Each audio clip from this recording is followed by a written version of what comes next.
a good topic. And, I'm sure the debate can go many ways. This is my thinking right now. And hopefully anybody that disagrees with me or agrees with me, you get in the comment section and tell me your thoughts.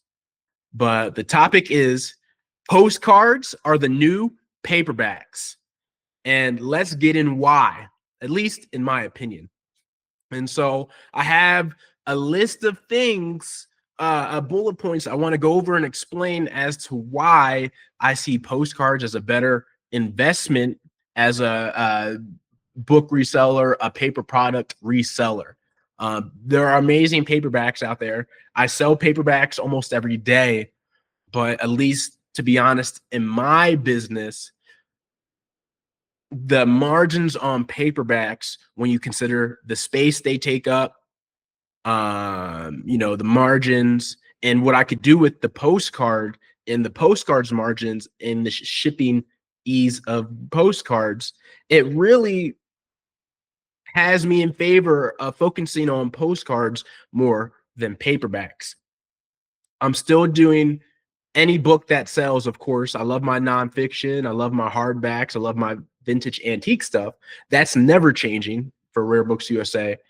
But when you talk about how can I curate my business in the most profitable way, in a way that buyers have a great experience when they come to my store, a lot of times in my past, I'm sourcing out cheaper paperbacks. Well, maybe moving forward, I don't focus on that as much unless it's a super easy seller. But let's get to some of my points, right? Higher profit margins and demand. Rare and unique RPPCs, Real Photo Postcards, can command high prices. Some rare or historically significant postcards sell for hundreds or even thousands of dollars, while most paperbacks, unless very rare, have lower resale value. More consistent demand. That's more consistent demand. Collectors actively seek RPPCs across various niches, such as towns, landmarks, railroads, military, and historical figures. So they do have a great niche community. They seek them out. Full transparency, I have not sold a postcard yet, but they are getting views. I will say I am a little bit on the expensive side, so it might take a little bit more for me to get a sale. But we're working through that. So I might lower prices on the postcards here shortly.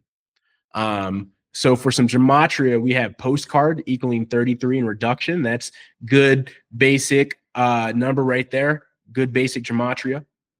We have Real Photo Postcards are better investment for an online reseller than paperback books, 333 reduction. Now, with that said, Harry Potter books that are paperback, they still sell really well. These go for a lot of money, depending on if it's the first edition or not, right? So even Scholastic books has valuable paperbacks. Number two, easier storage and shipping. Postcards are compact and lightweight. RPPCs take up very little space, unlike paperback books, which requiring shelving or storage bins. Obviously, paperbacks are smaller than hardbacks for the most part and bigger books, but I could do like 20 postcards to one paperback, and you can see the money I can make off that stack if you compare that to just one paperback, cheap paperback. Lower shipping costs. A single postcard can be mailed in a rigid mailer with first-class stamp, whereas books require immediate mail or high shipping. RPPCs better than typical paperback equals 137 English reduction. That's the 33rd prime. Number three, faster sales turnover. Postcards tend to sell quicker. The collector market is more active, and unique RPPCs can sell within days or weeks, whereas paperbacks, especially non-rare ones, takes months or longer, which I agree with. I have not sold many paperbacks in my history as a book reseller. I've sold plenty of hardbacks. I have plenty of paperbacks available, but the cheap ones aren't even selling that fast. And so that's why it has me rethinking my strategy along those lines. Less competition for rare RPPCs. Many RPPCs are one of a kind, while most paperbacks have multiple copies available, leading to price undercutting, which is true. If you get good postcards, rare photo postcards, there won't be many out there. So you have the benefit of scarcity. Number 4, easier listing process. Simple to research and describe. Very true. Most postcards require a few keywords: location, subject, date, publisher, real photo, litho, verse litho. While books require more detailed condition notes, edited edition verification, ISBN checks. Easier to photograph. A single front and back photo is often enough. It is just boom, boom. Whereas books may require multiple shots of the spine, pages, and condition flaws. So it's a lot quicker of a process. When I put the listing information for postcards in, I can get a lot more postcards out than I can for paperbacks or books in general. So when I do my listings for postcards, it's really easy. It's machine work, essentially, with ChatGPT. 5, broader collector appeal. We've talked about that a little bit. Then we have some more gematria. Postcards substitute books equals 133 English ordinal.